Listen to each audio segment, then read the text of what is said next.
नमस्कार. आपण ऐकतोय डॉक्टर सौ अनुराधा सुधीर कुलकर्णी लिखित तुका विठ्ठल सर्वांगे. आजचा भाग आपला चालला आहे 35वा. गायीन ओविया पंढरीचा देव. एका प्रसिद्ध पदात म्हटलेलं आहे, सुश्लोक वामनाचा आर्या मयूरपंतांची, ओवी ज्ञानेशाची, अभंगवाणी प्रसिद्ध तुकयाची. अर्थातच सुंदर श्लोक म्हटला की वामन पंडित आठवतात. आर्यावृत्तात मोरोपंत अग्रगण्य आहेत. ज्ञानेश्वरांच्या ज्ञानेश्वरीतील ओव्या तर विख्यातच आहेत आणि तुकोबा अभंग रचनेत प्रसिद्ध आहेत. तुकारामांची संपूर्ण गाथा अभंग छंदातीलच असणार असा आपला समज होतो, पण त्यांनी आपल्या अभंग गाथेत काही ओव्या पण लिहिलेल्या आहेत. त्यांच्या या 2 ओव्या 2-2 चरणांच्याच आहेत. अशा त्यांच्या साधारण 200 ओव्या उपलब्ध आहेत. आपल्या या ओविरूप काव्याची सुरुवात ते नमनाने करतात. पहिलं नमन पांडुरंगाला, दुसरं संतांना. यात त्यांनी आपल्या सद्गुरूंच्या नामाचा उल्लेख करून स्वतःच बाबाजी सद्गुरुदास तुका असं संबोधलेलं आहे. या मनासी लागो हरिनामाचा छंद, आवडी गोविंद गावयासी.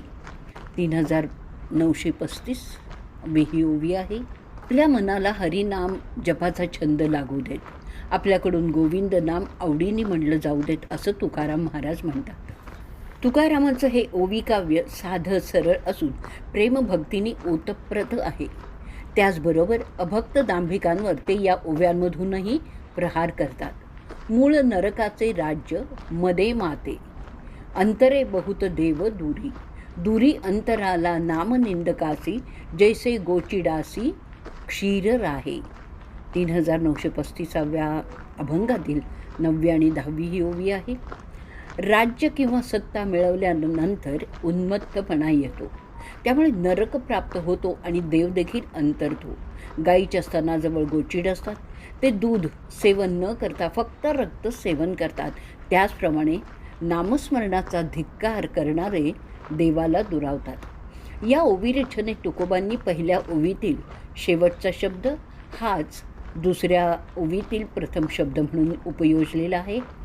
अशा माला यमकाने ओवी गायनास सुरेख द्रुत गती प्राप्त होते, तसंच सुसंगतीही येते. ज्ञानी अज्ञानी सर्व लोकांना तुकोबा परोपरीने सांगतात. जाणते नेणते करा हरिकथा, तराल सर्वथा भाक माझी, माझी मज असे घडली प्रचित, नसेल पतित ऐसा कोणी.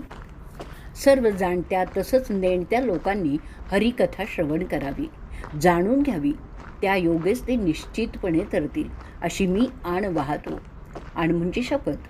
हा अनुभव मला आहे, कारण माझ्यासारखा पतित कोणीही नसेल, पण असा मीही हरिकथेने तरलेलो आहे, असं सांगणारे तुकाराम जनमानसातले ताईतच ठरतात. भगवंतांची भक्तवत्सलता वर्णन करताना तुकोबा म्हणतायत, लागे पाठो पाठी पाय पायाकडे, पितांबरे खडे वाट झाडी, डिंकोनिया काय राहिले हे लोक, हेची कवतुक वाटे मज. भक्त जिथे जिथे जातील तिथे तिथे देव त्यांच्या मागे पुढे चालतो. भक्तांच्या पायांना खडे टोचू नयेत म्हणून आपल्या पितांबराने वाट झाडतो. असं असून सुद्धा लोक संसार मोहात का चिकटून राहिले आहेत हे मला कळत नाही आहे, असं तुकाराम म्हणतात. ते पुढे म्हणतात की मी मात्र माझ्या जीवाची संसाराच्या मोहपाशातून सोडवणूक करून घेऊन हरिनामाचाच नेम केलेला आहे. हाची माझा नेम, हाची माझा धर्म, नित्य वाचे नाम विठोबाचे, मना एक करी दृढ चित्ती धरी, तारील श्रीहरी माय बाप. वाणीने सदा विठ्ठल नाम गावं, हाच माझा नेम आहे, हाच माझा धर्म आहे. मना तू हरिभक्तीचा दृढ निश्चय चित्तात धर, तुला मायबाप श्रीहरी नक्कीच तारेल. असा विश्वास प्रकट करूनच तुकाराम हरिनाम जपाचा आग्रह धरतात. ओवी गाता गाता अत्यंत सुलभतेने तुकोबा माया ब्रह्माचं तत्वही सांगून जातात की करुणी कवतुक खेळे हाची लीला, व्यापुनी वेगळा पाहा तसे, शेवटी आपण एकलाची खरा, सोंग हा पसारा नट केला. हा भगवंतच एकटा विश्वाचा खेळ करतोय, सर्वांना व्यापून परत अलिप्तपणे सर्वांचा साक्षी होत आहे. बहुरूप्याप्रमाणे सोंग धरून देवाने सगळा पसारा वाढवला आहे, पण अखेरीस या सर्व खेळापासून तो वेगळाच आहे. देवाच्या या खेळेला योगी भक्तराज जाणतात आणि नामजपाच्या साह्याने त्याच्याशी एकरूप होतात. जाणती हे भक्तराज महामुनी, नाम सुखधनी अमृताची. देवाच्या या सर्वात्मक स्वरूपात भक्तराज महामुनी जाणतात. नामजपाच्या साह्याने त्याच्या सस्वरूपाशी एकरस होऊन त्यातील अमृतमय सुखाने तृप्त होतात.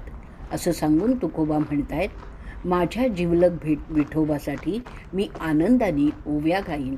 गाईन ओविया पंढरीचा देव, आमुचा तो जीव पांडुरंग. रंगले हे चित्त माझे तया पायी, म्हणोनी घेई हाची लाहो. पंढरपूरचा देव जो विठ्ठल, त्याच्या स्तवनाच्या ओव्या मी सदा गाईन. तो पांडुरंग आमचा जीव की प्राण आहे. त्याच्या पायाजवळ माझं चित्त जडलं म्हणून मी त्याच्याच नावाचा सोस करतोय, असं तुकाराम आपल्या विठ्ठल नामाच्या आवडीनं वर्णन करतायत. असे हे तुकोबाचे साध्या सोप्या शब्दातले पण भक्तिभावाने सजलेले ओवी छंदातील सुंदर काव्य आहे. पुढचा भाग घेऊयात. हरी नामवेली पावली विस्तार. तुकारामांचं पावन वास्तव्य असलेल्या छोट्याशा देहू